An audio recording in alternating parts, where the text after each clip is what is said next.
लक्षवेधी क्रमांक 4। अध्यक्ष महोदय धन्यवाद।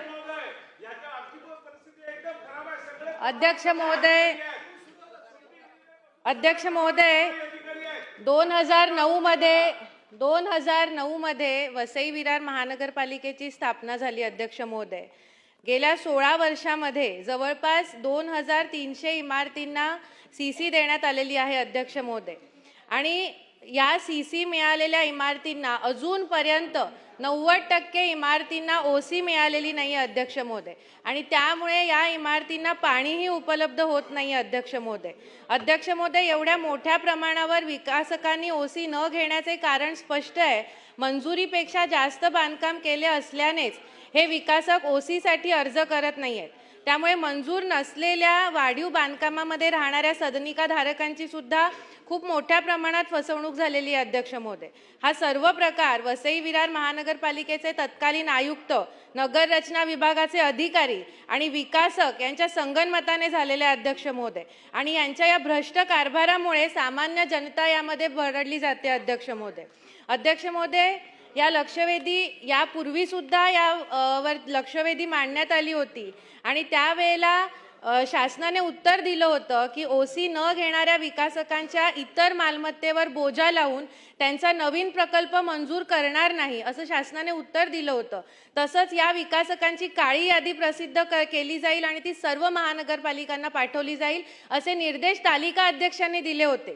त्यानंतर 16 जुलै 2025 रोजी सन्माननीय मुख्यमंत्री महोदयांनी बैठक घेतली होती आणि त्या बैठकीमध्ये सांगितलं होतं की ह्या विकासकांना किंवा इमारती धारकांना ओसी देण्यासाठी अभय योजना लागू करण्यात यावी। या मुख्यमंत्र्यांच्या आदेशाचं सुद्धा पालन केलेलं नाही आहे। अध्यक्ष महोदय तालिका अध्यक्षांच्या आदेशाचं सुद्धा अजूनपर्यंत 7 महिने झाले तरी सुद्धा पालन केलेलं नाही आहे। अध्यक्ष महोदय मला जे उत्तर मिळालेलं आहे अध्यक्ष महोदय या लक्षवेधीसाठी ते अत्यंत दिशाभूल करणारं उत्तर आहे। अध्यक्ष महोदय यामध्ये सिडकोच्या काळातली माहिती देऊन या मूळ मुद्द्याला बगल देण्याचा प्रयत्न केलेला आहे। मुळात हा मुद्दा महानगरपालिकेने 2300 इमारतींना जे सीसी दिलेली आहे तो मुद्दा आहे। सिडकोच्या इमारतींना सीसी दिल्याचा मुद्दा यामध्ये नाही आहे। अध्यक्ष महोदय त्यामुळे ह्या इमारतींना ओसी देण्यासाठी महानगरपालिका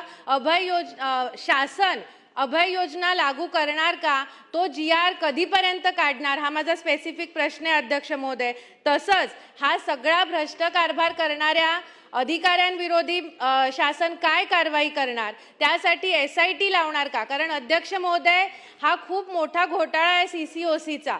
आमच्याकडे आत्ताही तथाकथित कॉलेजमध्ये बसून ओसी द्यायची की नाही हे ठरवलं जातं। अध्यक्ष महोदय महानगरपालिकेमधनं कारभार चालवला जात नाही तर महानगरपालिकेच्या बाहेर कुठेतरी बसून हे सगळे कारभार चालतात। ह्याची सगळ्याची चौकशी होणं गरजेचं आहे। अध्यक्ष महोदय आणि SIT लावून हे CCOCचं प्रकरण करून जे अधिकारी दोषी असतील त्यांच्यावर कारवाई होणं गरजेचं आहे। अध्यक्ष महोदय दुसरी गोष्ट अशी ओसी न मिळाल्यामुळे अनेक इमारतींना पाण्याचे कनेक्शन मिळत नाही आहेत। अध्यक्ष महोदय त्यामुळे काहीतरी ठोस निर्णय घेऊन ह्यांना पाण्याचे कनेक्शन्स कसे देता येतील अध्यक्ष महोदय त्यावर शासन कधीपर्यंत निर्णय घेणार। तसंच उत्तरामध्ये अध्यक्ष महोदय दिलेलं आहे की 25/7/2025 रोजी एक कार्यादेश काढण्यात आला ह्या CCOCच्या सर्वेक्षणासाठी, पण अजूनपर्यंत 7-8 महिने होऊनही किती ह्याचा सर्वे करण्यात आला आहे, हा सर्वे कधी पूर्ण होणार ह्याची माहिती दिलेली नाही आहे। ती माहिती अध्यक्ष महोदय सभागृहामध्ये देण्यात यावी। आणि ह्यावरती मी पुन्हा एकदा एक प्रश्न विचारते, स्पेसिफिक प्रश्न माझा, यावरती SIT लावणार का, अभय योजना सरकार जाहीर करणार का? जसा मुंबईमधल्या इमारतींना ओसी देण्यासाठी शासनाने अभय योजना लागू करण्याचा GR जाहीर केला तसाच वसई विरार महानगरपालिकेसाठी सुद्धा हा अभय योजना लागू करण्याचा GR शासन काढणार का आणि हा पूर्ण CCOC घोटाळ्याची चौकशी करण्यासाठी SIT नेमणार का, असे माझे 2 स्पेसिफिक प्रश्न आहेत। अध्यक्ष महोदय धन्यवाद। अध्यक्ष महोदय अध्यक्ष महोदय सदस्य स्नेहाताई दुबे यांनी हा जो प्रश्न उपस्थित केला अध्यक्ष महोदय हा मागच्या वेळेस पण सभेमध्ये येऊन गेला। आणि ज्या वेळेस ह्या ओसी संबंधाचा जवळजवळ 2300 इमारती ना सीसी दिलेली आहे अध्यक्ष महोदय, आणि 1200 त्यातल्या 1200च इमारतींना ओसी सर्टिफिकेट दिले अध्यक्ष महोदय. त्यामुळे जवळजवळ 50% इमारतींना ओसी दिलेलं नाही अध्यक्ष महोदय, ही फॅक्ट आहे.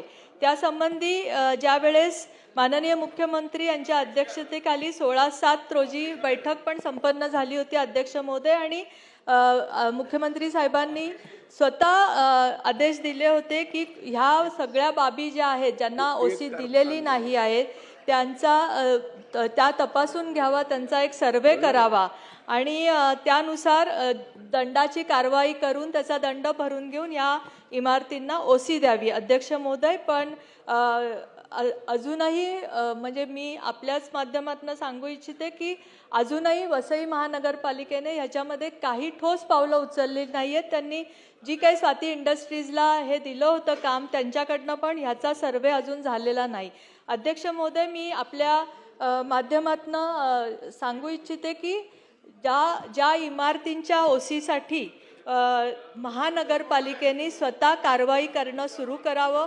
सदस्यांची जी मागणी आहे की एक अभय योजना जी मुंबई शहरामध्ये MST स्कीम लागू झाली अध्यक्ष महोदय, ती आपण वसई विरारमध्ये पण लागू करू शकतो. कारण अध्यक्ष महोदय, ज्यांना आपण CC दिलेली आहे ते जे पण विकसक आहेत ते ओसीसाठी येत नाहीत, कारण त्यांना दंडाची रक्कम भरायची नाही अध्यक्ष महोदय. जे काही ज्यांनी फ्लॅट घेतलेले आहेत ते जे फ्लॅट धारक आहेत ते ह्याच्यामध्ये भरडले जाते अध्यक्ष महोदय. जसं त्यांनी सांगितलं तसं पाणी आणि इतर सुविधा आपण त्यांना देऊ शकत नाही. तर अध्यक्ष महोदय, महानगरपालिकेने मुंबई शहराच्या प्रमाणे इथे ती योजना लागू करण्यासाठीची कारवाई करावी आणि अध्यक्ष महोदय ती कारवाई करण्यास आपण सांगितलेले. आणि अध्यक्ष महोदय, दुसरी गोष्ट की ह्या ओसीच्या संदर्भामध्ये किती दंड आकारायचा, कारण त्यांचं महानगरपालिकेने मला ब्रीफिंगमध्ये असं सांगितलं की ओसीसाठी कोणी येत नाही आहे. पण मला असं वाटतं की महानगरपालिकेच्या स्तरावर जर ही आपण कारवाई सुरू केली तर अध्यक्ष महोदय, आपण ह्या सर्वांना ओसी देऊ शकतो. त्याच्याबद्दल काही धोरणात्मक निर्णय घेणं तिथे जरुरी आहे.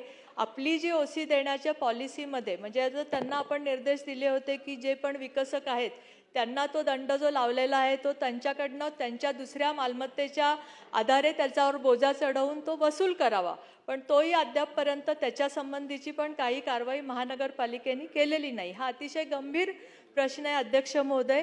आणि त्यामुळे एक पूर्ण विभागीय आयुक्तांच्या अध्यक्षतेखाली अध्यक्ष महोदय त्यांनी एक बैठक घ्यावी, या सगळ्या प्रकरणाची चौकशी करावी अध्यक्ष महोदय, आणि त्याच्यामध्ये ओसी देण्यासंदर्भातला पॉलिसी डिसिजन अध्यक्ष महोदय करावा, असे निर्देश मी आपल्या ह्याच्या अध्यक्षतेखाली देतो.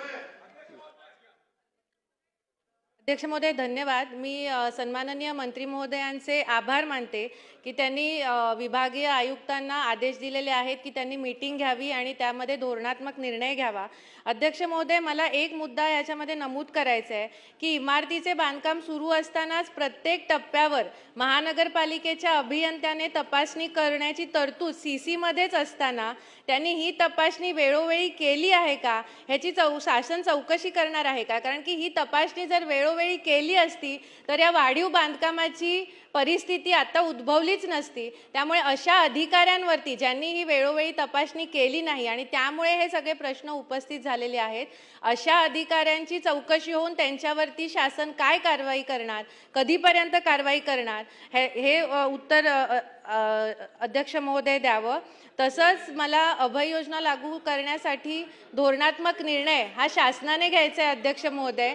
जसा GR मुंबईसाठी काढला तसा GR शासन काढणार का? कारण विभागीय आयुक्त हा GR काढू शकत नाही, तो शासनालाच काढावे लागणार आहे अध्यक्ष महोदय. तर माझे पुन्हा एकदा हाच प्रश्न आहे की कारवाई होणार का आणि अभय योजना लागूसाठी GR काढणार का?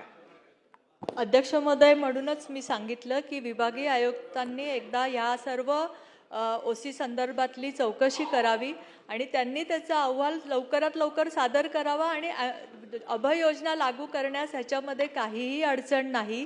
त्यांच्या चौकशीचा अहवाल आल्या आल्या आपण अभय योजना लागू करण्यासंबंधीचे निर्देश देत. लक्षवेधी क्रम